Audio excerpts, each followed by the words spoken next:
زم طلعت زياتهم زوسنوا وسان له ወይ ክነብሩ ወይ ክነብር ይተውሳናው ክነብሩ እንተ ኮይኖም ኣብ መቃብር ተጋሩ ኢና ነብር ኢሎም ወሲኖም ዘለው ንሕናውን ክነብር ስለ ዘለና ወረደ መቃብሮም እዩ ተሃላዋትና ዝራገጽ ይብል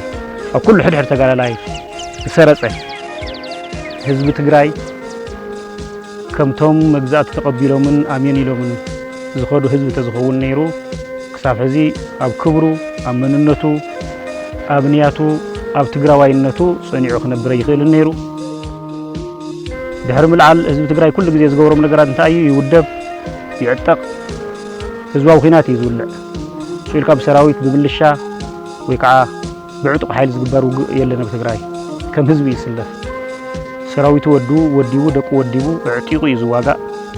እቲ ዓቕሚ ዘለዎ ኩሉ ይሳተፍ እቲ ዓቕሚ ዘይብሉ ኣብ ገዛ ኮይኑ ይሕግዝ ታሪክና ከምኡ እዩ ዝሕብሮ እቲ ናይ ሕጂ እውን ከምኡ እዩ ህዝቡንን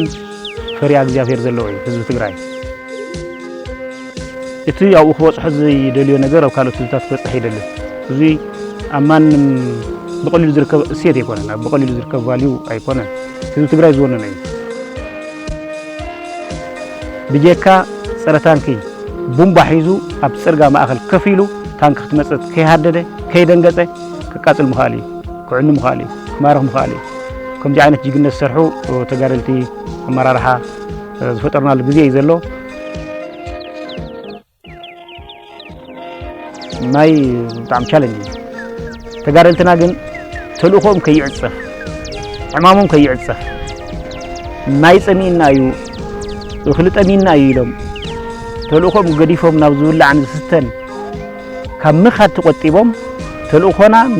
نمعوات شنت خنسة لنا لهم زوجون تجارلتي قال يبرخي كيم فوقنا الله شنت ستيهم تلوخ زواتهم على لعلك التوارحب زي منهم عرفتي ترغيب كاتبلع تسين كاتقرفو قنت سرح كي قارصك سرح له غزي نير ازي من انت حزب تግራይ من تبعلنا نغوري ما نميل كاز غبر ነገር يكون تغرا لاينا اسكعزم كومزي عينت تشالنجات كيلون بديون نحرنت ዝቃለስ ዘሎ ምዃኑ ህዝብና ክኮርዕ ይግባእ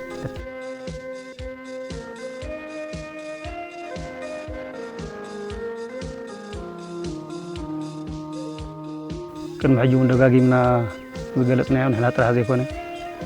ዝተፈላለዩ ኣመራርሓውና ተገለጸ ጸንሐ እቲ ትግራይ ገጢሙ ዘሎ ሓደጋ ንህዝቢ ትግራይ ተቀሊልካ ናይ ምጥፋእ ዘርኡ ኣብ ርእሲ መሬት ከም ዘይርከብ ጌርካ ሓላዋቱ ከይሁሉ ናይ ምግባር ዕማም ጸላእቲ ኩነታት ድሕሪ ምፍጣር ህዝቢ ትግራይ መግዛእቲ ተቀቢሉ ኣሜኒሉ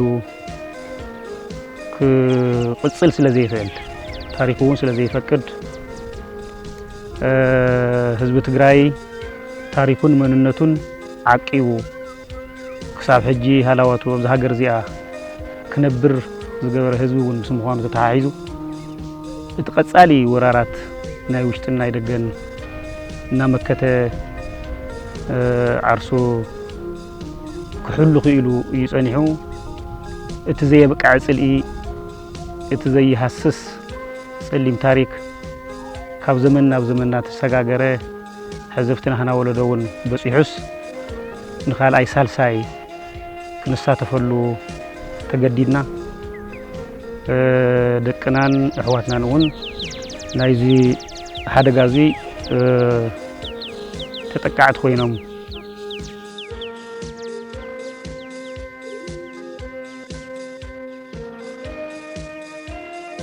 ዝጉዳይ ህዝብ ትግራይ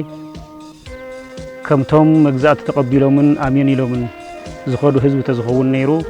ክሳብ ሕዚ ኣብ ክብሩ ኣብ መንነቱ ኣብ ንያቱ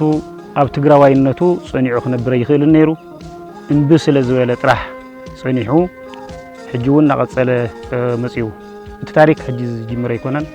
ዝጸንሐ እዩ ህዝብ ትግራይ بوحدو عتوب كوينو ودوب كوينو صقماتو እንዳፈትሐን ጸላእቱና መከተን ስለጽንሐ እዩ ታ ትግርኛ ቋንቋውን ክዛረባን ከማዕብላን ክኢሉ ታሪኹ ዓቂው ክጸንሕ ዝኻለ ኣብዚ ሕጂ ግዜ ከዓ ተመሳሳሊ ምስትናይ መግዛእትን ካልኦት ሕልሚ ዘለዎም ሓይልታትን ተደማሚሩ ዝመፀ ጥቃት ኣብ ታሪኩ እቲ ዝኸፍአ ክበሃል ይኽእል እዩ ኣነ ብዝረአኹዎን ብዝርድኦን ብዝፈልጦን ኣገላልፃ እቲ ዝኸፍአ ዘርእን ኣሰርን ኣብ ትግራይ ከይህሉ ዘግብር ጥቃት እዩ ነዚ እውን ልክዕ ከምቲ ልማዱ ክምክቶ ተላዒሉ ድሕሪ ምልዓል ህዝቢ ትግራይ ኩሉ ግዜ ዝገብሮም ነገራት እንታይ እዩ ይውደብ ይዕጠቕ ህዝባዊ ኩናት እዩ ዝውልዕ ስኢልካ ብሰራዊት ብምልሻ ወይ ከዓ ብዕጡቕ ሓይሊ ዝግበር ውግእ የለን ኣብ ትግራይ ከም ህዝቢ ይስለፍ ሰራዊቱ ወዲቡ ደቁ ወዲቡ ዕጢቑ እዩ ዝዋጋእ እቲ ዓቕሚ ዘለዎ ኩሉ ይሳተፍ እቲ ዓቕሚ ዘይብሉ ኣብ ገዛ ኮይኑ ይሕግዝ እቲ ታሪክና ከምኡ እዩ ዝሕብሮ እቲ ናይ ሕጂ እውን ከምኡ እዩ እቲ ኩነታት ምስ ተፈጠረ ሰራዊት ወዲብና ኣብ ሓፂር ግዜ ተዓጢቕና ድሕሪ 8 ወርሒ 7 ወርሒ ካብ ትግራይ ፀራሪና ውፂና እዮም እቲ ክነውፆም ከለና ከዓ እተን 3 ናይ መጀመርያ ዋርሕ ናይ ውደባ ተጠቒምና ኣለን ሕዳር ታሕሳስ ጥሪ ካብ የካቲት መጥቃዕቲ ጀሚርና ማለት ድሕሪ የካቲት መጋቢት ሚያዝያ ጉንበት እስካዕ ሰነ ዘለ ከዓ ካብ ትግራይ ፀራሪና ውፂና እዮም ወቂዕና ኢና ውፂናዮም ቀፅዕና ኢና ውፂናዮም እቶም ኣብ ትግራይ ሓደጋን ዓፀውን ዝፍፅሙ ዝነበሩ ሓይልታት ዝግብኦም ቅፅዓት ረኺቦም እዮም ወፂኦም ኣሜን ኢሉ ዝወፀ ሓይሊ የለን ተወቂዑ ዕጥቁ ተመንጢሉ ንብረቱ ተመንጢሉ ይወፅዩ ተወቂዑ ይወፅዩ ከይድና ኢና ተወግእ እስካዕ ተደግብር ዓዶም እውን በፂሕና ኢና ሕጂ እውን ወይና ዘለና እቲ ሓደ ቁልፊ ነገር ኢለ ከልዕሎ ዝኽእል ሰራዊትና ዝሰርሖ መስተንክር ሓደ እቲ ናይ ወፍሪ ኣሉላ ኣባነጋ ዝብል ኣብ የጭላን ዓዲ ዕሽርን ከምኡ ኢሉ ተታሒዙ እስካዕ ምላዛት ዝቐፀለ እዩ ቀፂሉ ከዓ ወፍሪ ኣደታት ዝብል ብምዕራብ በዚ እውን በቲ ሕጂ ዝገለፅክዎም ከባብታትን ክሳዕ ማእኸል ዝቐፀለ ውግኣት ነይሩ እዚ ተጠቕላላ ከም ሰራዊት ትግራይ ዝዓመሞ ውግእ እንትኸውን እቲ ብወገንና ዝነበረ ድሕሪ የጭላን ዓዲ ዕሽርን ምላዛትን ኣብ ባላ ኢና ጀሚርና ዝተወሰነ ናይ ምውዳብን ናይ ምዕራይን ስራሕቲ ኣብ ውሽጢ ሓደ ወርሒ ድሕሪ ምስራሕ ባላ ኢና ጀሚርና ከም ኣካል ከም ኣመራርሓ ኮይኖም ዝተሳተፍ ኩሉ ኣብቲ ናይ ባላ እዩ ነይሩ እቶም ቅዲኦም ዝነበሩ ኣብቲ ውግኣት ነርና ኢና ግን ብካልእ ሸነኽ ናይ ስራሕ ዘርፊ ስለ ዝነበርኩ ብጭቡጥ ኣፍተን ውግኣት ከም ኣመራርሓ ኮይነ ግዜ ኣይገበርኩን ናይ ክፍሊ ተዓሊም ሓላፊ ኮይነ የስልጥን ስለ ዝነበርኩ እቲ ከም ክፍለ ጦር ኣመራርሓን ከም ናይ ኣሃዱ ኣመራርሓን ኮይነ ጀመር ኩሉ ውግእ ባዕለይና መራሒ ዝኣተ ኩሉ እቲ ናይ ባላ እዩ ነይሩ ኣብ ባላ ምስ ካልኦት ናይቲ ኮር ኣሃርታት ኣብኡ ዝነበረ ሓይሊ ኣብ ውሽጢ 20 ደቂቃ ዘይመልእ ፀሪግናዮ ማለት እዩ እቲ ዝድምሰስ ተደምሲሱ እቲ ዝማረኽ ተማሪኹ እቲ ዝሃድም ከዓ ተበታቲኑ ብጭርጭር ኢሉ ኸይዱ ኣብኡ ዝነበረ ሓይሊ እንታይ እዩ እቲ ንትግራይ ከም መሰደር ክኸውን ተባሂሉ ምስ ናይ ትምክሕትን ናይ መደበኛ ሰራዊት ናይ ኢትዮጵያን ተመሓዝዮም ዝሓዝዎ ድፋዕ እዩ ነይሩ እቲ ናይ ትምክሕቲ ሓይሊ ንበዓል ቴድሮስ ምኒልክ ካልኦት እውን ከምኡ ዝበሉ ኣባይ ግዛዕ ዝበሃሉ ነይሮም ፍሉይ ሓይሊ ተባሂሎም ዝተወደቡ ክሻፍ ፍንጮም ተዓጠቑ ካልእ ድማ ካብቲ ናይ ኢትዮጵያ ሰራዊት እውን ብኡ መጠን ናብ 5-6 ዝኾኑ በራጊድ እዮም ነይሮም እቲ ንሕና ዝተደላናዮ ምድላው ካብኡ ላዕሊ እዩ ነይሩ ግን እቲ ሓይሊ እንትናህና ሓይሊ ዝምጥን ኮይኑ እውን ኣይተረኸበን ከባቢ 11 ፈረቓን ንግሆ ጀሚርና ኣብ ውሽጢ 3 ሰዓት ክሳዕ 3 ሰዓት ዘሎ ተቐሊልና የትውግእ ማለት እዩ እቲ ዝበዝሕ ንዋቱ ተመንጢሉ እዩ ዕጥቁ ተመንጢሉ እዩ ሰራዊት ዝማረኽ ተማሪኹ ዝቕተል ተቐቲሉ እቲ እግረ ይውፅን ኢሉ ዝሃደመ ከዓ ፋሕ ብጭንጉሑ ኣትዩ ማለት እዩ ስለዚ ታሪክ ተሰሪሑ ተጋዳላይና ናይ ቀጻሊ ረኣዩ እውን ማለት ኣብኡ ዘብቃዕ ስለ ዘይነበረ ትውግእ ክቕፅል እዩ ናብ ማእኸል ሃገር ምድላዋት ተገይሩ እቲ ናይ ስነ ምግባር ስራሕቲ እውን ተሰሪሑ ማለት ሰራዊትና ብባህሪኡን ብኣሰራርሓን ስርዓትን እንዱ እዩ ምስ ህዝቢ ዘራኽብ ጎንፂ የብልናን ኣምሓራ ይኹን ኦሮሞ ካልእ ይኹን ካልእ ኣብ ህዝቢ ፅልኢ የብልናን ህዝቢ ትግራይ ብባህሪኡ ኣብ ፅልእን ቅርሕንትን ዝምስረት ህዝቢ ኣይኮነን ናይ ባዕሉ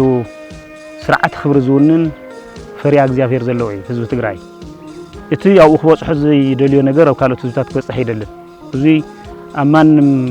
ብቐሊሉ ዝርከብ እሴት ኣይኮነን ብቐሊሉ ዝርከብ ቫልዩ ኣይኮነን ህዝቢ ትግራይ ዝወነነ እዩ ነውርታት ዝበሃሉ ኣብ ህዝቢ ትግራይ የለን እቶም ካብ ህዝቢ ትግራይ ተፈጠሩ ተጋደልትና እውን ናይቲ ናይ ተዓዲ ወይ ከዓ ናይ ወለዱ ኣሰራርሓታትን እሴታትን ሒዙ ዝወጽእ ስለ ዝኾነ ናብ ማእኸል ሃገር ክንኣቱ ከለና ምናልባት ሓደ ፀገማት ከይፍጠሩ ዝብል ዓብይ ስራሕቲ ይስራሕ ነይሩ ድሕር ባላ ወረዲ ቀፂልና ማለት እቲ ናይ ባላ ውግእ ከም ዝበልኳ ጽቡቕ ዓወት ተረኺብዎ ጽቡቕ መሲስና ማለት ድሓር ቀፂልና ኢና ናብ ዓፋር ከባብታት ኣቲና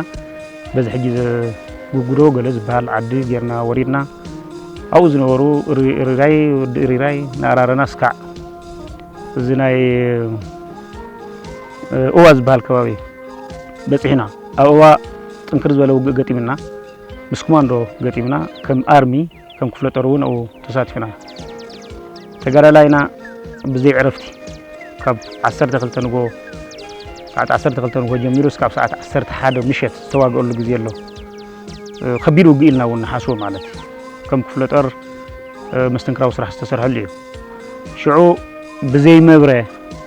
ሰራዊትና ነናይ ዕሎ ኣንፈትን መጥቃዕ አቅጣጫን ሒዙ ዋጋእ ስለ ዝነበረ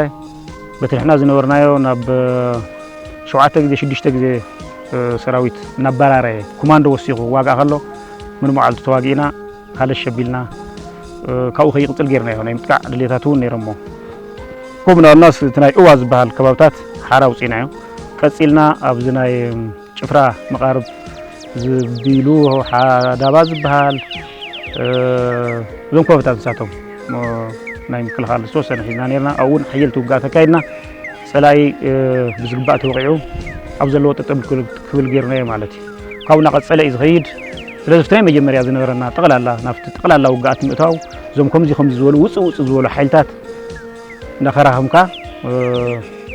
ዓቕሚ ሰራዊትና ዝርኢሉን ተጋዳላይና ከዓ ትዕቱብ ናይ ውግእ ኣካይድኡ ፕራክቲስ ዝገብረሉን ዓይነት እዩ ነይሩ ከምኡናልና ኢና ቀፂልና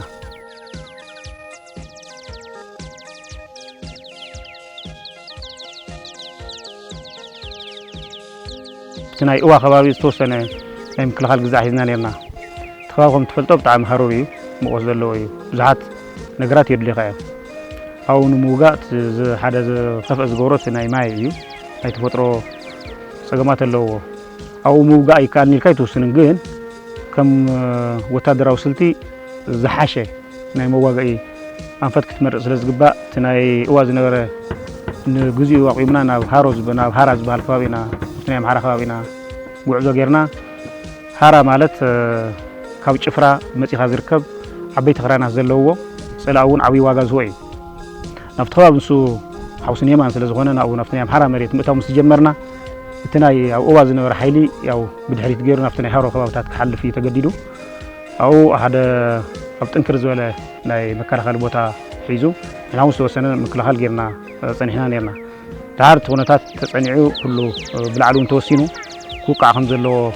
ምርዳእ ስለ ዝተበፅሐ እቲ ኣብ ሃራን ሃሮን ዝነበረ ጠቕላላ ሓይሊ ናብ ከባቢ 8 ክፍለ ጦር ፅጋዕ እዩ ነይሩ ካብኡ ንላዕሊ ናይ መከናይዝድ ናይ ኮማንዶ ናይ ካልኦት ድጋፍ ወሃብቲ ሓይልታት ወሲኽካ ናብ 9 10 ድሓር ፀኒዕና ከም ዝረኸብናዮ እውን ናብ 12 ክፍለ ጦር ፅጋዕ ከም ዝነበረ እዩ ዝሕበር ኣብኡ ታሪክ ተሰሪሑ እዩ ኣብኡ ዝብልዎ ነይሮም ፀላእቲ እቶም መራርሓ ዝብልዎ ጭፍራ ምእታው ማለት አዲስ አበባ ምእታው ማለት እዩ ቤተ መንግስቲ ምእታው ማለት እዩ ዝብለ ባህላታት ነይርዎም ጭፍራ ድሕር ናይ ሃሮ ውግእ ናብ ጭፍራ ኣብ 2 መዓልቲ ዘይመልእ ኣቲና እዩ ተው ዝነበረ ሓይሊ ብምሉኡ ተዘይናዓቕ ሓይሉ ክድምሰስ ከሎ ክማረኽ ከሎ ዝተወሰነ ሓይሉ ከዓ ክብተን ተገይሩ ብርክት ዝበለ ኣፅዋር ኣብ ቁፅር ክውዕል ተገይሩ ኣብኡ ከም ክፍለ ጦር እውን ተሳቲፍና ትሽዑ ተዋሂብና ዝነበረ ተልእኮ እንታይ እዩ ካብ ሃሮ ዝበሃል ሓደ ተራራ ኣሎ ካብኡ የማን ዝርከብ ሓደ ፈሳሲ ውሓዝ ሩባ ኣሎ በቲ ውሓዝ ሩባ ዝሓልፍ ሓደ ድልድል ኣሎ እቲ ድልድል ቆሪፅካ ተብ ዝባን ዘሎ ሓይሊ ምውቃዕ እዩ ነይሩ ብኡ ተልእኮ ተዋሂብና ኣብኡ ብጣዕሚ ክትኣምኖ ዘፅግም ታሪክ ሰሪሑ ተጋዳላይና ኣብ ፅርጋ ኮፍ ኢሉ ልክዕ ከምቲ ኣብ ናይ 17 ዓመታት ቃልስና ተጋዳላይና ዝፍፅሞ ዝነበረ ሓበን ዝተመልኦ ስራሕቲ ሰሪሑ ኣብ ፅርጋ ከይዶም ኮፍ ኢሎም ሕዚ ዝተወሰነ ናይቲ ፀረ ታንክታት ገለመለ ምጉዳታት ስለ ዘሎ ብቡምባ እዮም ታንኪ ኣቃፂሎም ሓንቲ ኣቃፂሎም ክልተ ከዓ ያው ቡምባ ምስ እተውለን እቶም ሽፈራት ዓበርበር ኢሎም ክግልበጡ ናብኡታት ናብ ሓደጋ ከበፅሑ ኣኽኢልዎም ድሓር ልዕልና እውን ንዕጥቂ ዝገበርና የን ኣለዋ ካብዚያ ከልዕለልካ ዘለኹ እንታይ እያ ተጋዳላይ ብጀካ ፀረ ታንኪ ቡምባ ሒዙ ኣብ ፅርጋ ማእኸል ከፍ ኢሉ ታንኪ ክትመፅእ ከይሃደደ ከይደንገፀ ክቃፅል ምኽኣል እዩ ክዕኑ ምኽኣል እዩ ክማርኽ ምኽኣል እዩ ከምዚ ዓይነት ጅግነት ዝሰርሑ ተጋደልቲ ኣመራርሓ ዝፈጠርናሉ ግዜ እዩ ዘሎ ብኡ መጠን ከዓ ተኡ ዝነበረ ምስ ናይ ካልኦት ኣሃዱታት ብሓባር ብምዃን እቲ ኣብ ሃሮ ናስታት ሓደ ወርሒ ዓሪዱ ዝነበረ ፀላኢ ሙሉእ ንሙሉእ ክድምሰስን ካብቲ ከባቢ ተፀራርጊ ክወፅን እዩ ተገይሩ ካብኡ ናቐፀልና ኢና ከይድና ጃራ ዝበሃል ቀፂልካ ዝርከብ ሓደ ከተማ ኣሎ ኣብኡ እውን ሓደ ሓያል ውግእ ኣካይድና እንዲያም ኣብኡ ናይ መወዳእታ ንጭፍራ ንኣተሉ ከባቢታት እውን ስለዝኾነ ፀላኢ ዓብዪ ግምት ሂቡ ዳርጋ ኮማንዶ እውን ዘሰለፈሉ ነይሩ እቲ ኮማንዶ እውን ዝግባእ ተወቂዑ ኦረዲ ክፈራረስ ክኢሉ ማለት እዩ ካብኡ ቀፂልና ናብ ጭፍራ ኢና ኣቲና ጭፍራ እውን ብጣዕሚ ብዙሕ ዋጋ ተኸፊሉሉ እዩ ተዋጊእና ኢና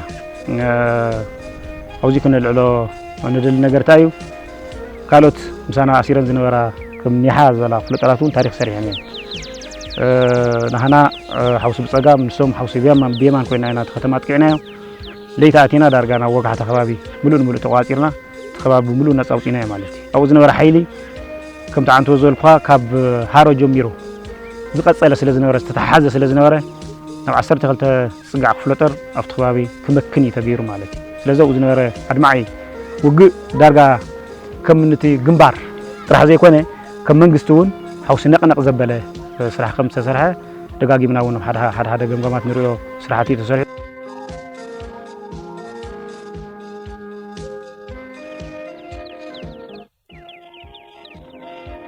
ተጋዳላይና ዝግባእ ዋጋ ከፊሉ ንህዝቡ ሓራን ምውፃእ ዘይኮነ እዞም ፀላእት እዚኣቶም ዝወሰንዎ ውሳነ ኣሎ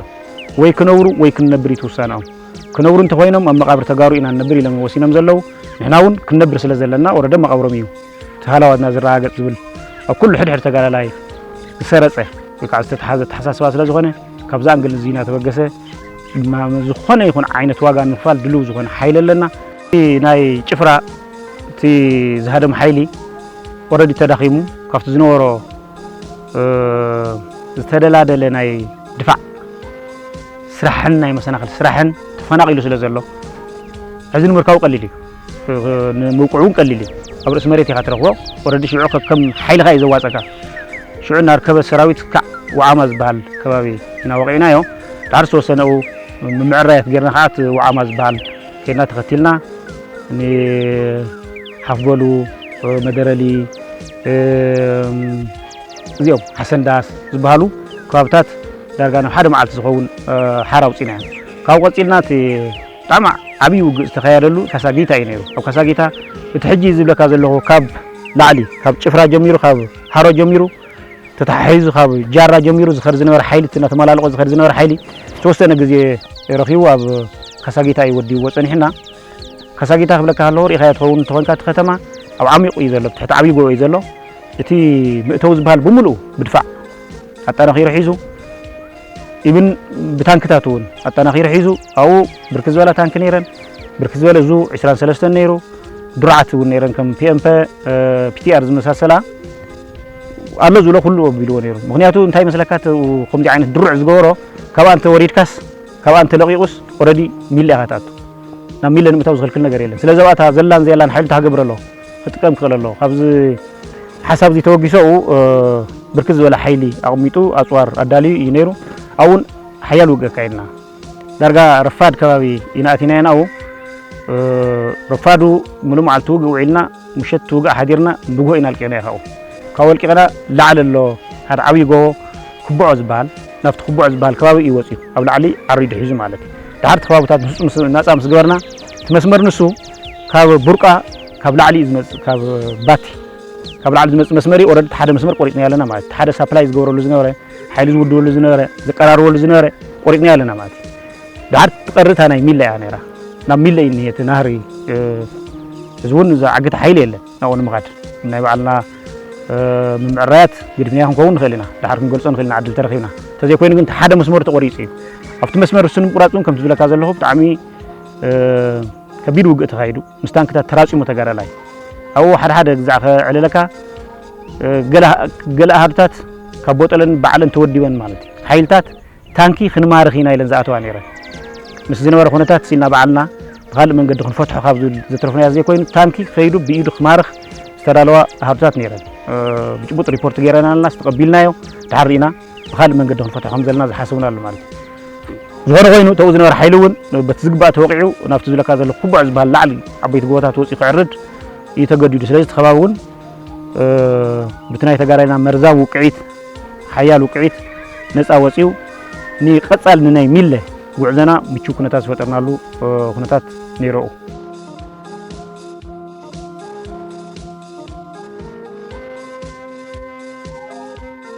كاب اسران كلتن جميرنا اسكا حزي دارغانا كتور حصقع بزي عرف مالك تعر كم تعنتو كنقلصو زمكرنا تخبابتات ناي ماي صقم زلوي هارو يطعم موت زلوي ماي رخيبكا سينكا غدفور رخيبكاون زي صقبي تخبابي ماي طعم تشالنجي تغارلتنا كن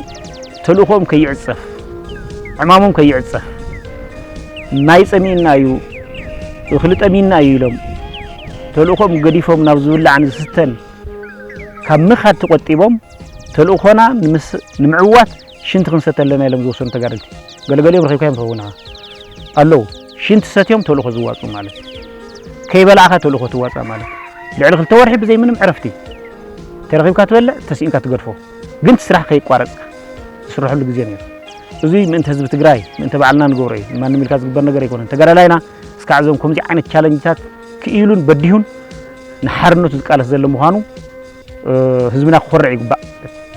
ህዝብና ተጋላላይ ክርዕዎ እዩ ተጋላላይ ከዓ ልክ ሓላፍነት ወሲዱ ዝከምዚ ዓይነት ስራሕ ይሰርሕ ከም ዘሎ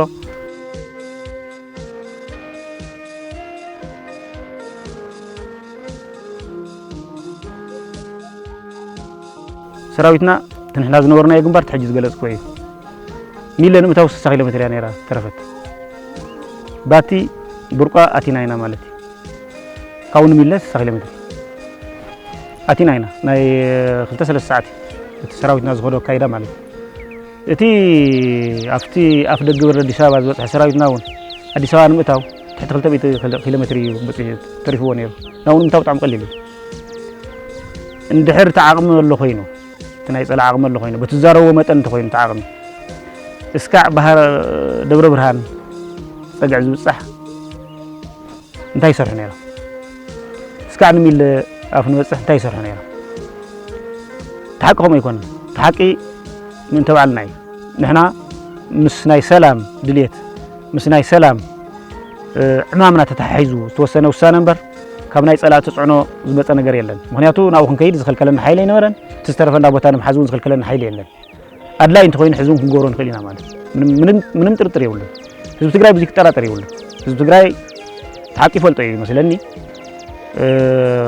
ተጋዳላይ ትግራይ ሰራዊት ትግራይ አብ አዋርሕ ዘይመልእ ግዜ ተወዲቡ አብ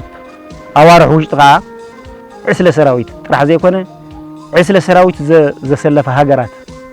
أمبركيهو أفتن دليو بسيحس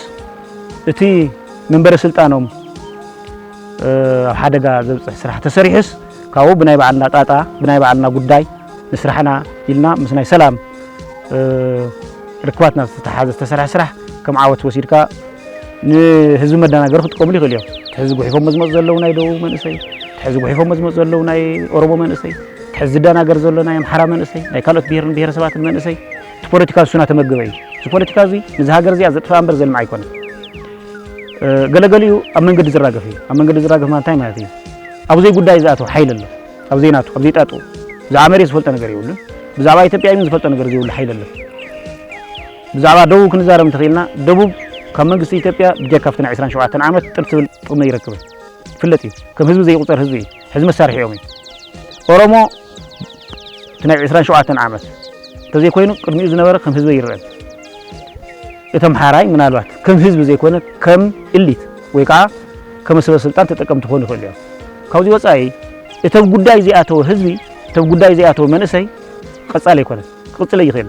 ክራገፍ ህዝቡን ዝጅምሪ ቀጻሉን ከም እዩ ተረዳሃኒ እዚ እቲ ናይ ፖለቲካ ሰበ ስልጣን ናይ ባዕሎም ስልጣን ምንዋሕን ኣብ ስልጣን ምጽናሕ ዝገብሩ ወጻሪ ከም መገልገሊ ዝጥቀምሉ ህዝቢ እዩ ዘሎ እዚ ብናይ ባዕሉ ኸይዲ ዝራገፍ መገልገሊኦም ኮይኑ ከም ዘይቅጽል ምንም ጥርጥር የብልናን እቲ ሕጂ ዝልዎ ዘለኹ ኣካል ናይቲ ናይ ሓሶት ፖለቲካኦም ምዃኑ ህዝቢ ዓለም ዝፈልጦ ህዝቢ ትግራይ ዝፈልጦ ኢትዮጵያውያን ምን ዓለም ብስመ ኢትዮጵያ ተሸፊኖም ኣብዘይ ጉዳዮም ክስለፉ እንተዘይ ተደናጊሮም ተሓቂ ዝፈልጥዎ ጉዳይ ማለት ስለዚ ሓሶት ሰራዊትና ከዓ ሕጂ ዝተደኸመ ሰራዊት እንዳውሉ ይዛረቡ ኣካል ናይቲ ሓሶት ሰራዊትና ሕዝቢ ትግራይ ምእታው ዝኽልክል ነገር ዘየለ እንተኾይኑ ባዕሎም ፈልጥዎ ማለት ትግራይ ሕጂ ንኸይኣቱ እንድሕር ትድልየታት ኣሎ ኮይኑ እንታይ ጠጠው ዝብል ነገር ኣለዎ ዝወቃ ሓይሊ ዘይብልና እንተኾይና ዝምክት ሓይሊ ዘይብልና እንተኾይና